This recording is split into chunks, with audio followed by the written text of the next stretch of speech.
Hey everybody, this is TUSDarryl and welcome to my review of Ruiner, an isometric shooter based in a cyberpunk universe with a lot of personality. Let's start with the story.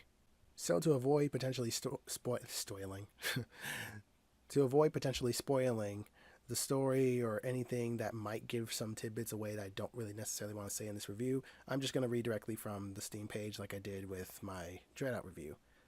So it reads as follows. A wired psychopath lashes out against a corrupt system to uncover the truth and retrieve his kidnapped brother under the guidance of a super secretive hacker friend. That's actually a really good way to condense it. I wouldn't be able to figure that out. If I had to say anything about the story, it's kind of just there. It gives you purpose. It gives you meaning. It doesn't really give you meaning. It's just there. Let's put it that way. The story is the story does what it's supposed to do. It motivates you and it pushes you forward. But outside of that, what really gives the story life are the colorful characters and cast that you meet. Now, I didn't necessarily play. I don't think I only did like a couple of the side quests, but I mainly focused on the main quest. But even then, you still meet a lot of cool characters along the way. Some with a lot of personality, others, I can't really speak for the other ones. But overall, the story in of itself, I would say is meh. But the cast of characters and the world itself, I give 2 thumbs up. Moving on to graphics. Graphically, the game is very heavily stylized, and I actually really like that. I like the cyberpunk universe. I like how everything kind of works together in a way that I can understand. It's very immersive. And to top that off, they could have had it so that you could have cutscenes always fully rendered in 3D, but most of the dialogue that you're going to get in the game is told through 2D sprites in a very, if you want to say visual novel-esque, you could say visual novel-esque style.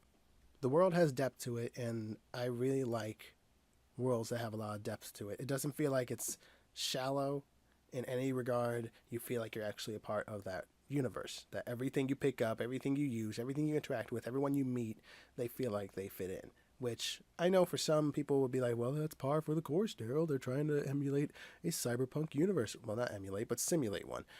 I would say you have a point, but at the same time, not every company can do it well. And I believe Devolver Digital and Raycon Games did very well with this regarding the graphical department. Moving on to sound.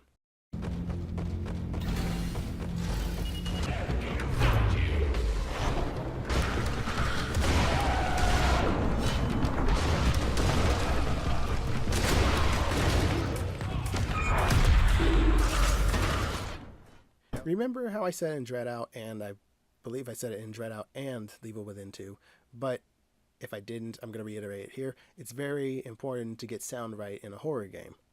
This isn't a horror game, I know. But I'm just bringing up the importance of sound in anything, really. And in a game like this, where there's so many things going on at once, and you need to know what's what, how to do certain things, and whatnot, whatever really depends heavily on sound, you need to know everything, and it needs to be conveyed to you clearly. This game nails that. I didn't feel like at any time where I was wondering, whoa, what was that? What's this? I can't hear anything because there's so many doggone sounds going on in this fight. I can tell what someone's shooting at me with most of the time during combat. So I believe the sound design is done very well in terms of keeping everything separate from each other, yet having everything come together in a way that doesn't feel overwhelming to my ears. Moving on to gameplay.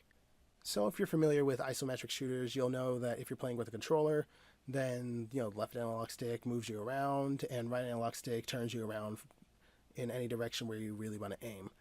And in these kinds of games, you can get very overwhelmed by various enemies. You have to keep in mind what enemy type is what, as well as manage your ammo, manage your health, the basic things you would expect in this kind of game. Ruiner, in my opinion, ramps that up to a 12 because I'm not even that big of a fan of this genre. I like it, it's just I haven't really played one that actually got my attention gameplay-wise. But, as I said before, this game ramps it up to a 12 when it should be at the limit of 10 out of 10. It goes up there. I didn't come to this game for its story, and that's no knock against the story. That's just I really wanted to know how the game played. I really wanted to know how it felt. And there are a lot of upgrades in the game, a lot of ways to make combat. I want to say easier, but I also want to say more complicated once you get a hold of certain skills that I would argue may or may not be required at some point in time in the game. Not that it's going to block your progress, it'll just make certain fights a lot easier, like being able to stun an enemy so you can gun them down. And another ability that lets you slow down time, or I guess in a way you're moving faster, so everything seems slower. Either way around, that also helps too. That has saved my life countless times. But if there's one thing that this game was, that I won't even say this game, if there's one thing that Devolver Digital and Rycon Games knew before going in, is that players are going to die a lot.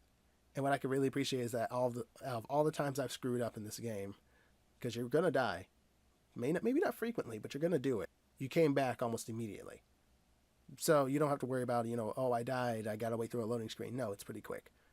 Moving on to the final verdict, because I don't have any bug reports to really mention with the game. The game runs fine. It runs beautifully, a little too well, sometimes in my opinion. I say that as a joke. Moving on to the final verdict. To sum it up, if you're coming into Ruiner expecting a fantastic story that'll blow your mind every which way, you're going to be disappointed. But if you're coming to Ruiner for the reasons I did, the gameplay and just the world itself, and the highly stylized style, that was redundant, of the game, then you won't be disappointed at all. That said, I'm going to have to give this game a caution. Why a caution? Well, despite everything I said about the gameplay and whatnot, this has little to do with the game itself in terms of how it plays and whatnot, because you're going to have a blast with that. I just can't recommend this game at full price. On a sale of like $10, maybe $15, I'd say cool. $20 straight up for a story that's only 5.5 hours long, even with the extra content involved, which would be 8 hours long. I'm getting these facts from howlongtobeat.com, which are basically just rough estimates of how long the story is or how long the extra content will be with the story and whatnot. The game lengthwise just doesn't justify a $20 price tag. So I would recommend that if you're gonna pick this game up, pick it up on sale. However, if you're looking to play this game and you really want to play it for its story, I would say don't bother. The story's not terrible by any means, but it's not enough. It's not enough to warrant $20. It's just there. Anyway, that's my verdict on Ruiner. If you guys really enjoyed the video, let me know. Tell me what I can do better. Let me know. See you later. Bye.